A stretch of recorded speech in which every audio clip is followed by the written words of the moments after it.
Hello, everyone, and welcome to an early edition of Trash Talk. I'm your host, Richard Lewis. This is the show where I interact with people as part of my ongoing esports community service. You guys get to call in to me and tell me what you think about things. I pretend to listen and then basically talk for the rest of the show. That's it. With me as ever is my producer, Sam. Sam, how are you doing? Fucking living the dream, but sound. It's strangely positive. Do you want to tell us about how DreamHack Bucharest was for you? Your time in Romania? Let's not. Let's not. Let's not. Do you want me to? I'll do it. Crack on. All right. Well, anyway, so just to give you guys, obviously I was away doing DreamHack Bucharest this weekend, hosting the CS:GO. It was great, lots of fun. I was staying in a 5-star hotel. Just living the dream as I like to do. My producer So was I, Sam. by the way. It started well. All right, so yeah, Sam was living the dream, and then on the last night he decided to tweet, "Gonna get drunk and walk around Romania by myself. Let's see what I lose first: my kidneys, my wallet, or my life." 3 hours later, he tweets, "I've been mugged." So, do you want to tell us about it, Sam? Yeah, basically, I stumbled out of the Twitch after party that was in a pretty weird spot. Anyway, see 3 Romanians eyeing me up for some reason. Thought they must be friendly. Walked around with them for a bit. Tried to pull my phone out. One of them went to grip it. So I gripped him by the neck. I was like, "Give me my phone," and he's like, "Food." I'm like, "Oh fuck."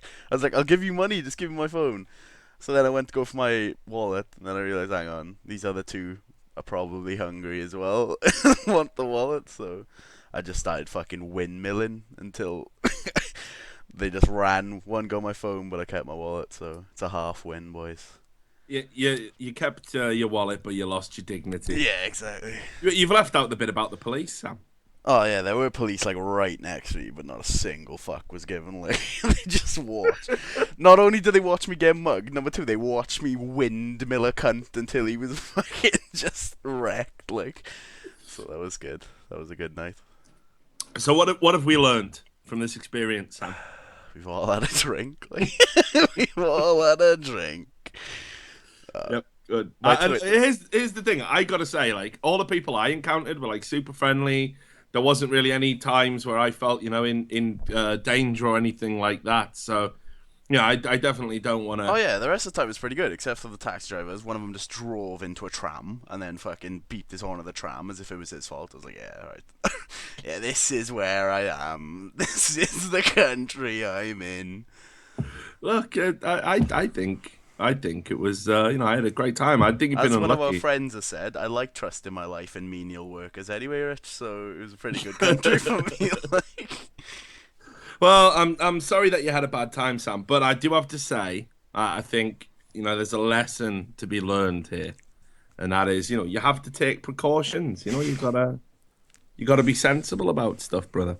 Yeah. So you're not gonna get triggered or anything. Nah. I ordered a new all right. phone, and then I realized at the end of the day, I don't have to live in Romania, so it's all good at the end of the day.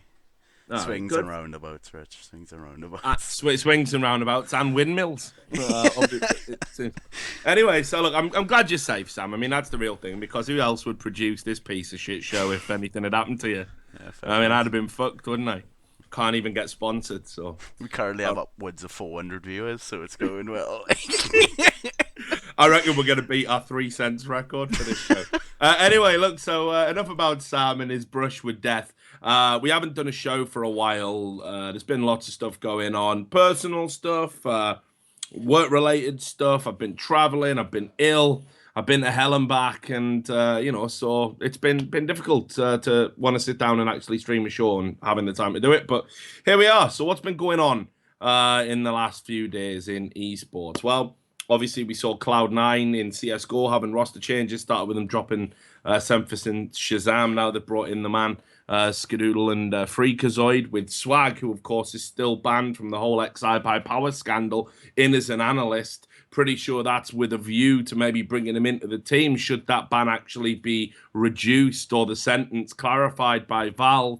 We've also seen some big changes in CLG and CSGO, with PTR kind of falling out of favor, but has he, hasn't he? Is he still going to be there? Right now, the NA scene in CSGO is a fucking mess. Nobody can keep a secret. Everyone's opening their mouths and just blah, blah, blabbing. And bizarrely, for once, actually, Hiko's kind of in the center of controversy and being criticized for the way that he's been going around kind of trying to reach out to almost every player, disrupting every team, hasn't earned himself a lot of friends. This is possibly why he finds himself outside on the periphery. So there's that. Then we had a report that Gambit were looking to replace Pinoy, and Jeebus would be the front runner. That's the AD carry they originally wanted before they went with Pinoy.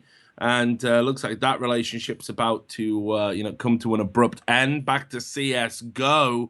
And of course, we had the whole Super League story, which just kept going. I was out there in Bucharest, and while Sam was getting mugged in an alley, I was having to avoid my hotel lobby because all of the fucking major tournament organizers were down in that lobby having meetings, and I kind of had a gentleman's agreement that I wouldn't go down there and eavesdrop on everything that they were talking about. So this Super League, it looks like what we've ended up with is the ESCA and ESL combination for $1 million. Now it's all about who's going to get the broadcasting rights for it. There is some implied exclusivity. It looks like it's going to clash with events. It's going to start on, I think, May the 4th, I think, is the proposed date at the moment. So it's going to happen pretty rapidly. But we'll wait and see how that all pans out. What else has been going on? Valve in Dota announced the majors now. They're going to copy CSGO and have a series of majors. All the big tournament organizers got to pitch and bid for them. Obviously, it's going to be geographically divided. So a lot of the Western organizations are going to have to get even more cutthroat if they want to get that. We saw TSM in CSGO winning in Bucharest. So that was their first major tournament. What do you think about that? Is this representative of TSM being a great organization, Reginald being some sort of genius, or is it just a case of on a long enough time scale, you will win something? A stop clock is right twice a day after all. Then we had a bit of a brouhaha with ESPN2 broadcasting Heroes of the Storm, prompting one of their radio broadcasters called Colin Cowherd to say that, the usual shit, that's not a sport, it's not a sport. And if I ever had to commentate on it, I'd leave and go fishing or something. Don't worry, Colin, no one's going to ask you to do that. Hell, I'll be surprised if a few years they're asking you to do your radio show. We'll see how that all pans out. And then we get back into League of Legends. So Alltech is set to leave Winter Fox. We've got Forgiven puts in a transfer request to SK Gaming. That happened today. I'm sure you've read about that one. And Crepo decides to retire and hangs up his mouse. Lots of conflicting accounts of how that's come about. And perhaps the big story, funnily enough, doesn't link directly to any league. It is Team 2G trademarking the term Subwars and aggressively pursuing anyone who wants to use it, while simultaneously making all the people in the Team 2G stable pay 10% of any revenue generated to the organization if they want to use the term Subwars, if they broadcast using Subwars. So it's all been fucking crazy. Let's get into some calls. Sam, who have we got first, and what the fuck do they want to talk about? Alright, first we're going to bring on Bodhi, and I know everyone always rips at me for bringing in regulars, but he's woken up at like 3 a.m. the last 2 nights, and he's the last remaining StarCraft fucking fan in the world. So we'll give him his time to talk about WCS. So Bodhi is a regular. He's our man in Australia. He's woke up at crazy times the last couple of nights to get on Trash Talk, and of course we've had to keep moving the schedule. So Bodhi, can you hear me, brother? I can hear you, Richie. Can you hear me, buddy? I certainly can. I know it's pretty late where you are, right? It's 3 a.m. or something? Yeah, 3 in the fucking morning, Richard. What are you doing to me, you cunt? Well, I apologize, but equally, participation is voluntary. Holy shit. You don't have to be here, but I'm guessing you've got something very important you want to get off your chest. Well, I've got to be here. We got to, bring in the StarCraft viewers, really boost your viewer count for your show, mate. Yeah, so that is what the true. Fuck's... Yeah, that's true. So what the fuck's happened to you lately, Rich? I've been looking for your content over Reddit everywhere, mate, and I can't find it fucking anywhere. Like, what's Yeah, going on, mate? it's weird. I mean, I think the It's first, almost like you disappeared. yeah, I think the first problem has been that I haven't actually produced any. Like Oh, I haven't done a streaming show for quite a while. While I try and reflect on recent developments and how they have the potential impact on the type of content I create. So we haven't done a First Blood or a Trash Talk for a couple of weeks, so you probably wouldn't have found them. On top of that, I mean, everyone knows what's going on with the subreddit. I'm just not going to dignify addressing that issue anymore. I think we're getting to a stage now where people can see what's going on. People can make up their own minds about whether it's good or not. I think people are starting to cut through the party line of bullshit, and I think any time a content sharing platform prevents people from sharing content, it has fundamentally failed and has become fundamentally broken. And that's without even naming whatever that platform might be. So, I mean, people know where to find my content, people know where to find my shows. I'm going to try and be a bit more regular. In fact, and this is a big reveal, I just put down a sizable cash deposit on a new place. So, I mean, I don't know if I'll do a day 9 and recreate my bedroom in a big house. I don't know, but I've got a bigger place. And then when I get in there, I'm gonna get Sam to come up, provided he doesn't get mugged on the way, to create to create a bit of a mini studio for me. And I'm probably going to be streaming daily at that juncture. holy shit! You're following the Destiny path, eh? Well, the way I look at it is this, okay, so I've had numerous talks with my agent about things, and he's like, Richard, this journalistic stuff that you do, it's only hassle. It only creates hassle because journalists have rules. They have rules they have to abide by. You've got ethics and obligations. Every time you say something, because it's in print and there's a formality to it, whoever it's about calls you a liar. Then you have to battle back and forth about that. And it pretty much just is a fucking headache at this stage. Whereas if I was an entertainer, I can say whatever the fuck I want. I mean, Colin Cowherd is proof of this. You don't need to investigate, substantiate, qualify anything you say. You can just talk out your ass 24/7, and it just becomes a discussion about whether you like what is coming out of that arse or not. And if you like what's coming out of the arse, you pay that person to continue spewing it. So actually, I think I'm at a stage where I may start doing a bit more of that stuff and perhaps a bit less of the hassle of hard journalism, because it's going to shorten my lifespan, and I'm getting to a stage where I think I've only got precious few years left, and I'd like to enjoy them.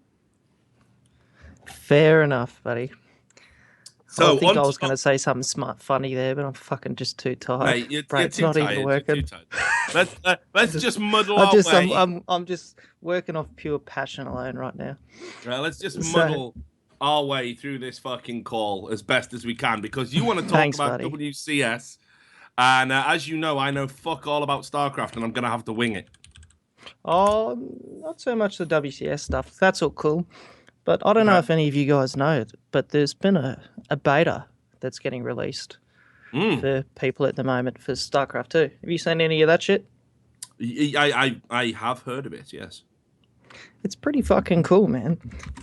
How it's going to completely reset all the game. Everything will have to be relearned and all that sort of stuff, which is all really good. The only drama is I don't have a fucking beta key yet, because Blizzard doesn't care about me. I've got one. I can probably... You do? If you're shitting me, holy crap.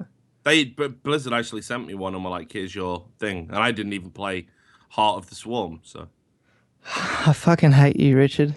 Maybe I'll give it to you. How about that? Maybe Thanks, I will. Thanks, I'll find it in my email and give it to you. But anyway, so yes, the Legacy of the Void beta is coming out. But you're saying everyone's getting kind of hyped for it. It's going to reset the game. Everyone's going to have to learn it. But actually, everyone I'm talking to is kind of the opinion it's too little, too late to save the ailing scene of StarCraft.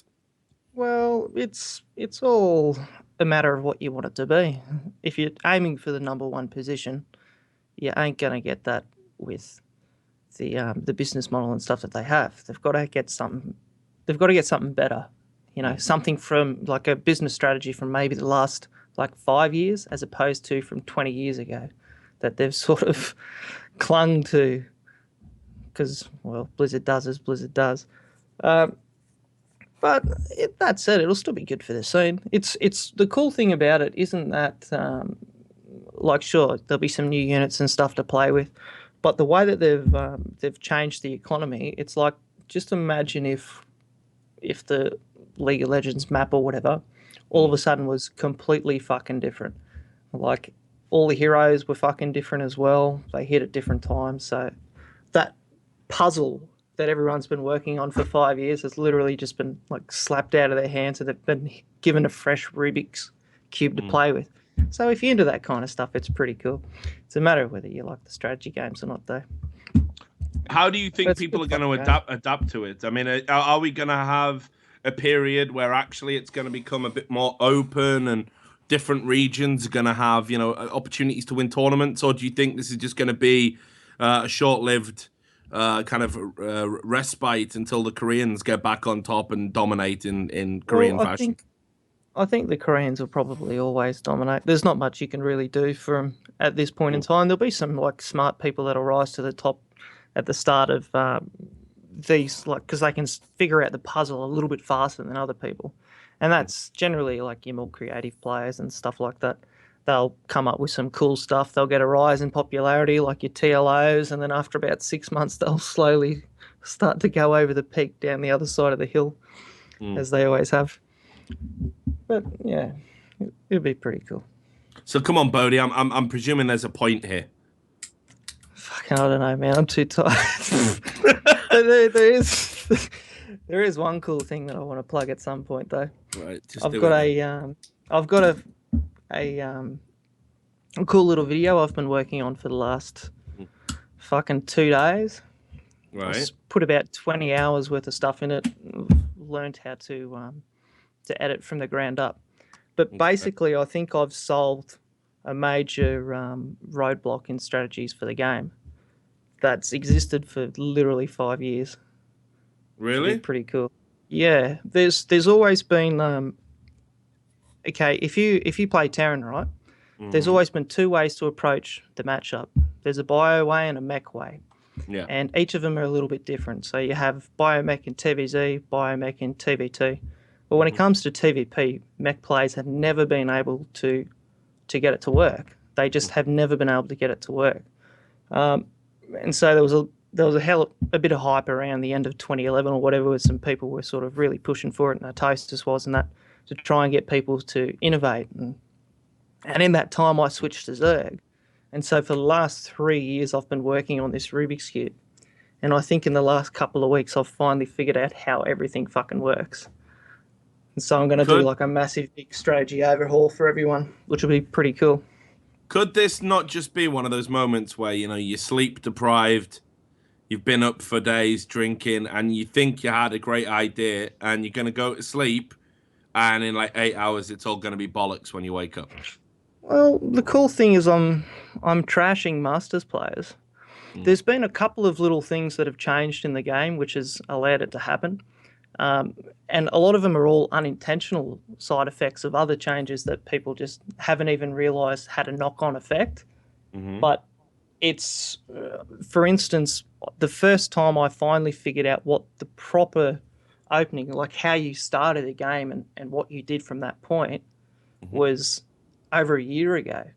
And it's taken me a year of just playing and playing and playing and playing to where I've versed enough of the different stuff and figured out how you can adapt and change and stuff on the fly that I should be able to lay out a whole strategy thing for people to follow, which will be pretty cool. So where are people going to be able to find this then?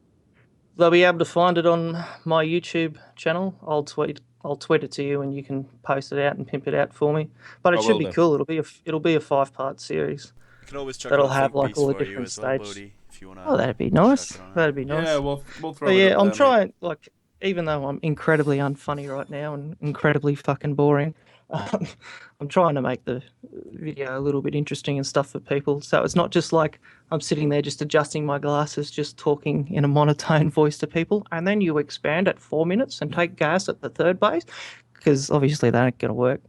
But the weird thing about it is that the way that the opening works is it's so completely different to everything else that happens right now that I've got to somehow make the video like funny or interesting in some way to get people to even bother trying it. Why don't you get a celebrity YouTuber to do like a 5-second introduction?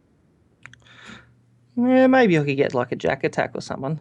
But that said, it's pretty hard to get a hold of those guys. Most of the time you fucking tweet them and they never respond. They're not like you, Richard. Yeah, all you need is $15, man. $15, you reckon? Yeah. And I'll get Dana on. Yeah, oh yeah, easy.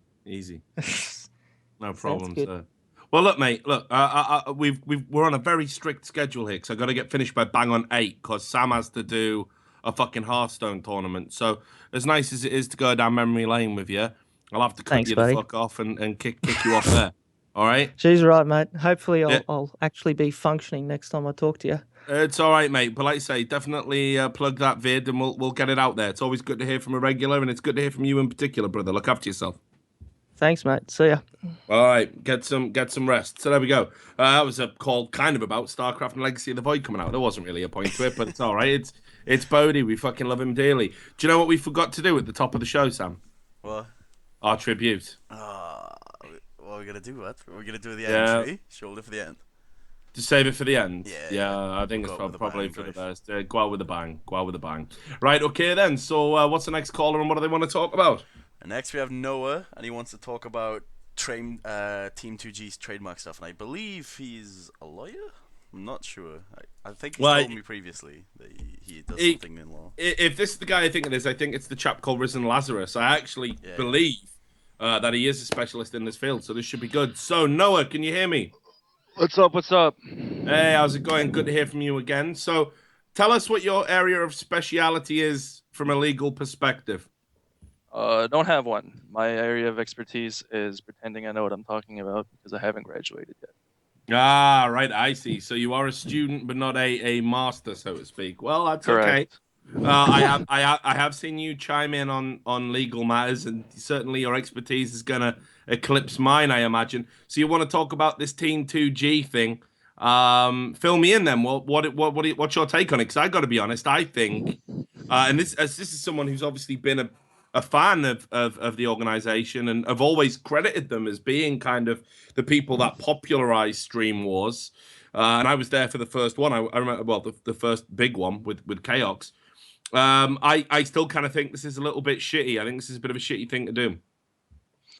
Yeah, the first thing I thought of when I heard it was, wow, that's a really genius business move. And the second thing I thought was, wow, everyone's gonna get really mad at Trick2G for doing this. But yeah, yesterday after I read your piece, obviously, and I forgot about this because no one's talked about it since I think December when the thing was published. But yeah, I looked at the registration, and then I talked it over with a couple friends of mine for a while. And there's a lot of really, really funny nuances to go with this because of how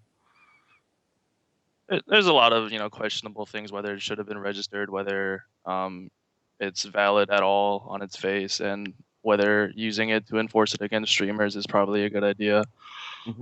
So I guess I was just gonna come in and give some general pointers because I think a lot of people just don't know what trademark law is about, but a lot of people don't really know what the specific nuances of it are. And so I figured I'd just come and share a few points because I think there's a lot that everyone's missing when they're talking about this subject. Yeah, well, let's do it then. Fill me in. What's the big thing people are missing then? Because to me, I mean, again, my take on it is that first of all, here's a good question for you. I couldn't even believe, with my cursory knowledge about trademarks, that this could even be trademarked. Yeah, that was also my first reaction. So, trademark law has this. It's what's called a continuum of distinctiveness. Just stupid words, but what it essentially means is trademarks are supposed to be distinctive of what they're labeling. And so there's a case called Abercrombie v. Hunting World where Abercrombie tried to get the word safari trademarked for their clothes, and the question was whether or not safari was specific enough or descriptive enough or distinctive enough to be trademarked. And so the case is really famous. It's really well celebrated because it sets these 4 different categories of possible marks and whether or not they're protected. And so it goes from generic, which is like saying, I want to brand computers, right? Obviously, you can't do that. Then you get descriptive, which is, the words that you use for the mark pretty much tell you what it is. And I think that's sort of where this fits. And then the next one, just going down the line, is suggestive marks, which is where the word sort of tells you what this general idea is, but you've got to get some imagination to get there. So a Yeah. good example of this is Best Buy as a computer store, because you hear Best Buy, you don't immediately think, if you didn't know about it, that it's, okay, this is for a computer store. But then you hear it, you learn that it's a computer store, and you can, okay, I can see why that makes sense. Yeah. And then the last one is arbitrary or fanciful marks, and this is where you get your Apple computers or your Kodak cameras, things that they're just like either made up words or they just don't match what they're talking about.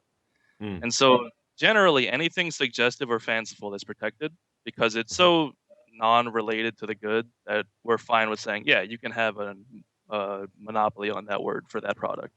Yeah. Subwords probably fits right between suggestive and descriptive in the sense that if you were a general person and I saw you on the street and I said, hey, there's this thing called twitch.tv, and if you're a partner with the network or with the broadcaster, you can have this system where people pay and subscribe to you and it gives them certain benefits. And then I said, okay, now that you know that, what do you think subwars are? And you could make the argument that they would either understand it as, okay, subwars could be just subs fighting each other, maybe arguing about something. But anyone who's used Twitch before and has used the system in any you know substantive capacity could figure out what subwars are pretty much as soon as they hear the term. It's the subscribers of different Twitch users playing each other. So arguably, it fits on this line between suggestive and descriptive marks. And Well, I mean that is the other issue. I mean, first of all, again, like this is by no way. I mean, I'm more a contractual guy. I used to do trade union stuff, so that's more my area of legal understanding. But I do know that with trademarks, it's about identifying where a product or service, a specific product or service, kind of comes from, where the source of it is. Right. That's right. what gives you the ability to trademark.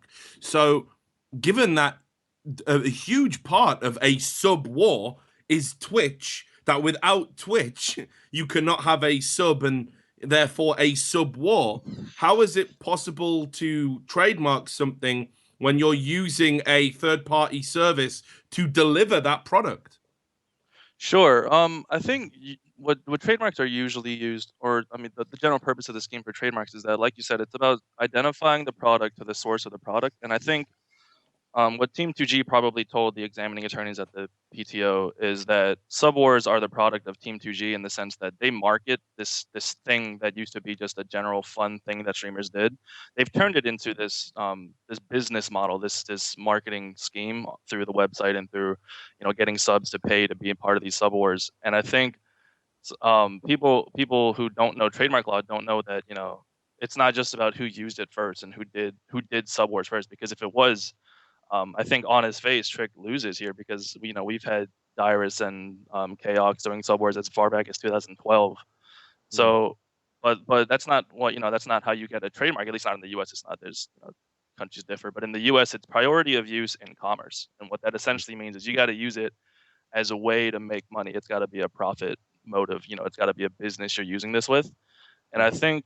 I'd honestly think it's probably true that Trick2G was probably the first person to look at subwars and say, I'm going to turn that into its own market and I'm going to monetize that on its own as a completely separate thing from streaming. What I will say here is, because I'm sure Trick will watch this VOD, is that all my sources are telling me this isn't actually coming from him personally. It's coming from the organizers, the organizational management, and in particular the owner of Team 2G. It's not some. I mean, I don't know if he's been consulted. Obviously, the 2G brand is, that's his. But whatever agreement he's got, whatever contract he's involved in, he's not entirely making the decisions within that organization. There is a management structure, and they are the people that have. Come up with this idea. It's their brainchild. So I think it's probably important to get that out there publicly. And actually, in fact, internally, all of the Team 2G members have all been told to ignore this and not to talk about it publicly. That's as of today. It's really interesting. I was looking at the registration, and it's registered with the registering attorney, which most people don't register trademarks on their own. They consult the firm, and the firm does it. So they went through a firm according to the registering attorney, and it's a pretty small firm, it looks like. But what I thought was interesting is the address for the place of business that the owners supposedly associated with is an address in Virginia that just Google Map search. It appears to be uh, a wharf or a dock for any number of boats. And from what I understand, Trick2G supposedly lives on a boat in Virginia. So I'm assuming the location they used is the dock where he keeps his boat whenever it's not obviously on the move. Yeah, I mean, So I think he subsequently moved to California, but at the time when they filed it, I think he was still living on the boat down there. I mean, right. And it's interesting because you think of trademarks and you think of companies that are using them, and usually you think of the business location, the office where they are, and that's where they're going to register their marks. But this one, it's if you look at the address, there's not even like a building set where the address is. There's a it moves off into a driveway that leads off to the pier, where I'm assuming his boat had been docked until recently. But so, I mean, just to play a little bit of devil's advocate here, because, there's a lot of people up in arms about it, and, they're saying what a bad thing it is. Of course, he's not stopping people, or Team 2G, rather, aren't stopping people from having sub-wars. They're just saying you can't call them sub-wars. You can do the exact same thing. It's just you can't name them sub-wars. Now, yeah, I mean, is that so important? Is that such a big deal? I think it is a very important point. Trademark law isn't patent law. You can, he doesn't have or what's monopoly on the idea of subscribers playing each other for the sake of viewership or money.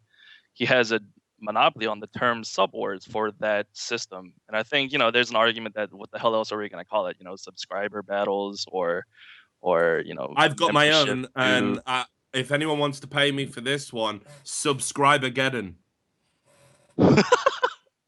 Yeah. So that's on air now. I might trademark that shit. I think that's pretty fly. But if a top streamer wants to just give me a finder's fee for Subscribergeddon, I'll take it. I need the money, obviously. now that they've cut off half of your revenue source, you probably could use the Oh yeah, because we made a ton of money from Reddit. I mean, like YouTube bots, we were making like fucking $2? Yeah. Right. And so now I'll just take the one-off finder's fee for Subscribergeddon. But Nameless55 can't spell it, so he's not going to help me with that. So, but anyway, do continue. Yeah, I think a lot of people are, coming after Trick, and they're lashing out sort of at the idea that Trick is, and I guess through his team, obviously, is going after streamers and YouTubers for using the term subwars. But I think people are missing the fact that if he doesn't do that, he loses the trademark eventually. So there's a doctrine in trademark law called abandonment, and like its name suggests, if you don't police your trademark, you let people use it willingly, and you don't go after people who are using it against your registration, eventually you lose your registration because the trademark office says, okay, you don't actually care about it, so we're not going to give you this supposed right if you're not going to enforce it. So if he doesn't do these C and D letters, cease and desist letters, which are actually pretty benign on their face, they don't do anything. There's no legal ramifications of filing a cease and desist other than that they can sue you back. But if he doesn't do these things, eventually he'll lose the entitlement that he paid a lot. I mean, I don't know how much he paid, but generally, trademark registrations, you get up to $3,000, $4,000 in attorney's fees added onto the fee of, I think he paid $325 alone just to get it. So that's a substantial investment for someone that makes a living playing video games. Obviously, that's a very rash, Colin Cowherd type generalization. Yeah, I know what you're saying. I mean, here's the thing, though, right? So they did say, I mean, it was really weird, actually. So when I asked for a statement, and I don't know if this is they were trying to browbeat me or like Jedi mindfuck me or something, or whether they just haven't had interactions with journalists that give them due consideration before. But I sent them an email and I asked for a possible comment about an article that was coming out, and they emailed me back and they said, sure. And I went, okay, well, this is the situation. what do you think about it? And they said, when are you going to send us the article? And I'm like, no. You give me the comment first, and I put it in the article. And then there was like an hour gap or something. And then they emailed me back saying, well, we're not going to comment on something that hasn't happened, nor rumors that aren't real. And I emailed them back, and I was like, oh, so you guys deny that this is happening then? And again, there was a long wait. And then I wrote it all up and thought, fuck it, I guess that's the comment. And then they sent back going, oh yeah, but it did happen. We did do it. But we're gonna find a way to involve the community. And I was like, wow, like my mind is fucking blown at this point, because it was like, they pretty much contradicted themselves in the space of 30 minutes. And I don't know, it was almost like I was getting emails from different people. But that's the thing I wanted to ask you about. So when they say involve the community, it sounds to me that what they're going to do is create an option where if you want to use the term subwars, right, you can sign up to a program where they take a revenue share. It may be the same 10% they charge their affiliates and partners, or more likely it'll be slightly higher. Now, what do you think about that? Yeah, that was my first gut reaction to this whole deal. Is it's probably a money grab, and what I'm guessing happened is that when he put up the website, either on his own decision or through the decision of whatever management is in charge or whatever lawyers he's consulted with, that they saw it as a chance to monetize what had been before a pretty lucrative YouTube and Twitch, marketing scheme where, I did a quick search the other day of all of those, subwords videos from either Trick or Dyrus and stuff, and they all have upwards of hundreds of thousands of viewers. And I think what probably happened is he or his management realized that as far as subwars go, he probably has the biggest audience and the biggest following for it. And Team CG obviously doesn't just have Trick; it has people like Searchez. I don't think that's how his name is pronounced, but I'm going to call him that. Black and Nola, who also do these subwords, and I think Searchez and Trick are probably the two most famous for it. And I think they realize, we have enough of the Twitch and YouTube content creators who do this sort of deal within our community already, that we can trademark it and try to muscle some money out of the people who aren't in but are doing the same thing. And I don't think that's necessarily a bad thing. I think it's a bit, like I said in the beginning, I saw it as a really genius business move. But just, I think whether or not they should have been allowed is dubious. Okay, so it would also be a really genius business move if I went outside of my block of flats and I took the water hose and the pipe that goes in and gives everybody water, and I ran it exclusively through my house and put a tap outside my front door and charged people. That would be a fucking genius business move. But I mean, there's also, apart from the fact it's illegal, people could say that it's unethical. I mean, like for me, this is what it boils down to. Like, I don't necessarily think long term this actually works as a business model, and I'll tell you why, and perhaps you can disagree with me or agree with me. Because, okay, at the moment, everybody knows what subwars are, right? A subwar, let's have a subwar. If you're a Twitch viewer, subs are going to fight against each other, and perhaps whichever streamer or personality we're subscribing to is going to commentate over it, or maybe even play in it and get involved, or maybe it'll be two channels going against each other, whatever the narrative is. But you have a rough idea of what they are. Now, if somebody says, today we're going to do, regular battles, or something not that shit, like I say, Subscribergeddon or whatever, right? If you say that, like, there'll be a few people scratching their head. Like, same as there was when Sub Wars first became a thing. Everyone was like, what the fuck's a sub? Oh, I get it. Right, okay. So the more people come up with their own terms and they sort of basically have them contextualized within their own stream, their own communities that they've built up for their own brand.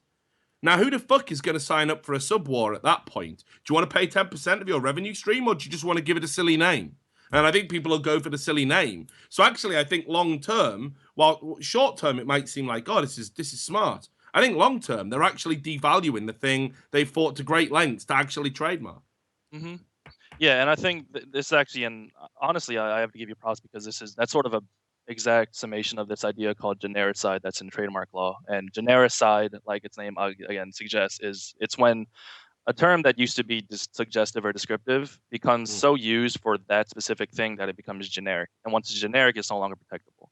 And so I think what we're going to see here is that people are either going to um, just call it subwars anyway and ignore the trademark deal. And if they do that, it's the same. We talk about the example most people give about genericide is band-aids.